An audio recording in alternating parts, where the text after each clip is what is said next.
Have you ever felt like dancing just isn't as fun as it used to be? Like your training needs started to feel forced, almost like a chore, rather than something that you love? Well, if that's you, I get it. I freaking get it. You're not alone.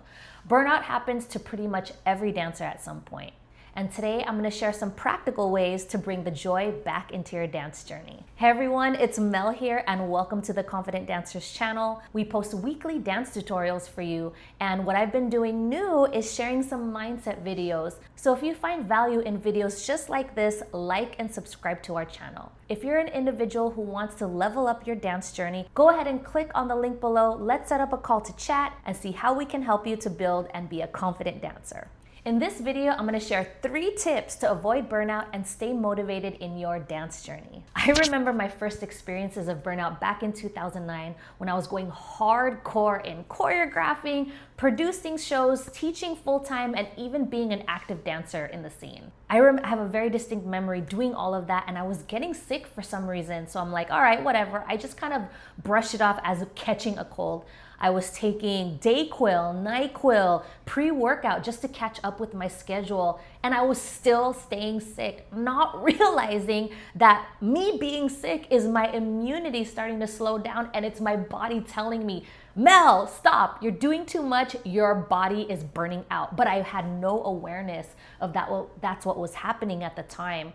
And so I actually was just like still new to this kind of hustle. And I met up with Angie Bunch. She's founder of Culture Shock San Diego, a mentor to so many of us. And I was like, hey, Angie, I want to talk to you. Can you help me navigate through my schedule? Because she did what I was doing. This piece of advice is something I follow till this day. She said, Mel, you're doing too much. And you need to learn how to start saying no. Because I was doing everything, I was saying yes to everything, but she was saying, you need to learn how to say no, because if you don't say no to these opportunities, to these gigs, and to whatever hustle you're doing, if you don't say no, your body's gonna say no for you, whether it's like an injury, mental breakdown, or whatever, your body just won't be able to catch up. And I was like my chin hit the desk. I was like, oh shoot. So it was weird because I was very motivated to do the things that I was doing, but my body just couldn't keep up with it. And that was my first realization that that's what burnout looked like, because I was doing too much, and I was also in some way scared to stop, because I was scared that if I stopped doing the things that I was doing, then the opportunities are gonna stop showing up. And even just to flip it, you might even be in a situation where you're feeling a little stuck, not motivated, not knowing what to do next, but wanting to find the joy back into your dance. So if you're feeling stuck, hopefully these tips will help you out with that burnout and reignite your passion for dance. All right, let's get started. Tip number 1, mix up your practice routine. Yes, just mix it up. This is a common problem. Sometimes doing the same drills or same choreography space over and over again can make training feel a little repetitive, uninspired, and even feel boring. So what's something that you can do to solve it? Just switch it up. If you're involved in the freestyle scene, switch up your training sessions. Instead of only doing drilling moves, add freestyle sessions like wiggle sessions. If I can use my personal experience as an example, I've been training windmills and power moves for almost 600 days straight consistently. And because my goal, my dream is to have windmills. And so I've been very determined to get these windmills. But at some point in that time, I was feeling like, wow, this is all I'm doing. And I almost feel like now it's just like I'm just showing up to practice just to get that windmill. I had this feeling inside of me where I was like, I need to wiggle. This can't be it. It can't just be drill, drill, drill, drill, drill. I want to feel the freedom, the authenticity, the joy of just wiggling and not thinking and not having this sort of like pressure that I need to execute. I just want to wiggle and feel free. And so I remember asking my friend Sophia to come over and let's just have a wiggle session. And I'm not even joking when I tell you this. We played non-breaks, slow songs, and played with different exercises or just ways to move. And when I did that, when I immersed myself in that space, I'm not even kidding you, after the second round, I started crying, because I'm like, oh, this is it. This is what I was looking for. I just needed to change it. I just needed to change what I was doing. Be in a safe space who also just loves to dance and loves to wiggle. And so that's all I needed to finally feel like, yes, I love dancing. I love to move. So it's really just finding something to switch it up in your practice. And if you're in tune in the choreo scene, taking a lot of choreo classes, I would say take different teachers, take from different people, different levels, or just switch it up entirely. Like take different dance styles, locking, house, popping, whatever it is. Challenge yourself in new ways. And when we open ourselves up to new creative spaces, we just never know what person, what piece of music, or what environment can reignite our love back into this dance. As someone who's been breaking for 8 years, I'm like, all right, sometimes I get into these spaces where I just need to change it up. And over the last year, actually, I've been really excited and curious about rocking, and even hustle dance, which is actually interesting because both dances are partner dancing. So when I'm at these jams and I see other people in, like, for example, who know how to hustle, I'm like, I give them my hand and they know, they're like, let's go. And so now it just kind of gets me excited because I'm just switching up my energy, not consistently staying in breaking, top rock footwork, power moves, blah, blah, blah. Like I'm actually just dancing to be free and enjoying. That's something that works for me. So I want to encourage you, yes, we gotta stay focused. Yes, we have a goal that we want to get to, but also just kind of switching it up.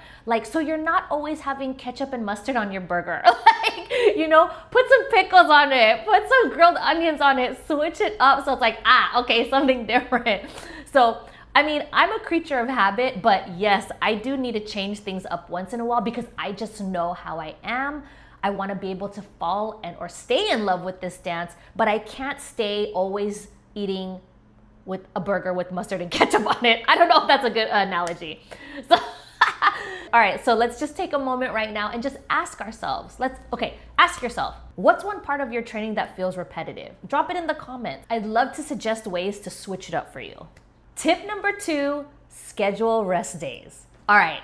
Rest days are tough. I'm telling you right now, rest days are tough. Sometimes we tend to get lost in the training journey because we're just so focused on the end goal. Whether that be you training for a battle or for a performance on stage, being hyper-focused on the goal changes the experience of the journey sometimes. We become fixated on the outcome of winning or performing at a high level that we end up overtraining. This leads to exhaustion, frustration, and even injury.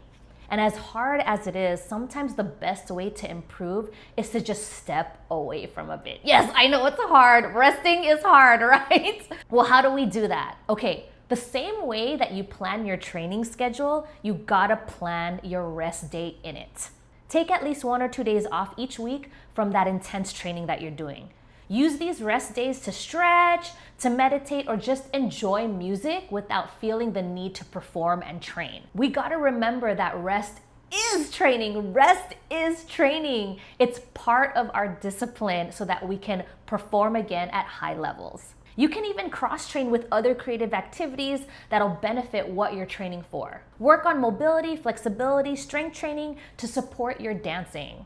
And as someone who's 45, training consistently, I now see the importance of rest, recovery activities like mobility, flexibility, and even recovery therapy like ice plunge, Epsom salt baths, and chiro treatment, just to name a few. I prioritize this now because I've seen the longevity work in my favor by making sure I include rest and recovery activities. The biggest result I see is when I get injured. When I get injured, my body's able to bounce back the next day. Thankfully, I don't need three days to rest that injury because my body's healthy and strong enough to recover.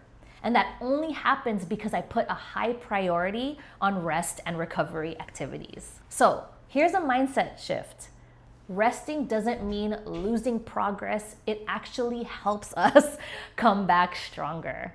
Tip number 3, dance with friends, good energy. The environment impacts our training experience. So sometimes the reason why we get burnt out or are not motivated is because the energy around us doesn't support or create an uplifting environment. We want to feel empowered in these spaces so that we can feel safe to make mistakes, to thrive, and just enjoy dancing in those spaces. So take some time right now and evaluate the type of training spaces you choose to be in. Are the people there welcoming? Do they acknowledge your presence? And whether or not you got a banger session that day, do they still radiate a safe space energy around you? Even though we don't see it, the energy can really impact our space. So it's important to make sure that we're surrounding ourselves with good energy. Good energy, good people.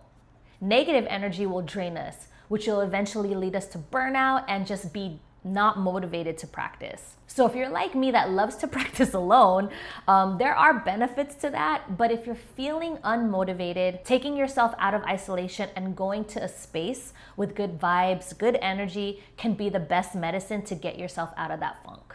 Okay, so what's next? Find a dance community. Attend jams, open sessions, or cyphers to exchange energy with other dancers. And if you don't have a local dance community, start one. Start one yourself. Host a casual session with friends or other people who are looking for what you're looking for. And believe it or not, even online communities provide extreme benefit as well. So the next time you're feeling a little unmotivated, hit up a friend and train together, whether that's in person or online through Zoom. I actually train online with people on Zoom a couple times a month, and it motivates me because knowing I can be around someone who's just as hungry as I am to level up, it actually makes it fun to show up for them and for myself, because I know it's gonna be a banger session. So if you're feeling stuck, just remember this: switch up your practice, schedule some rest, and connect with other dancers. Which of these tips do you think will help you the most? Drop it in the comments below. If you enjoyed this video, please like and subscribe to our channel. We love adding value to your journey. Even share some topics that you'd like for me to talk about below. Share this with people you love in the dance scene. Would love to help everyone around the world. If you're an individual who wants to learn how to dance but doesn't know where to start, go ahead and click on the link below in the description box and let's get a call started. See you soon. Love you.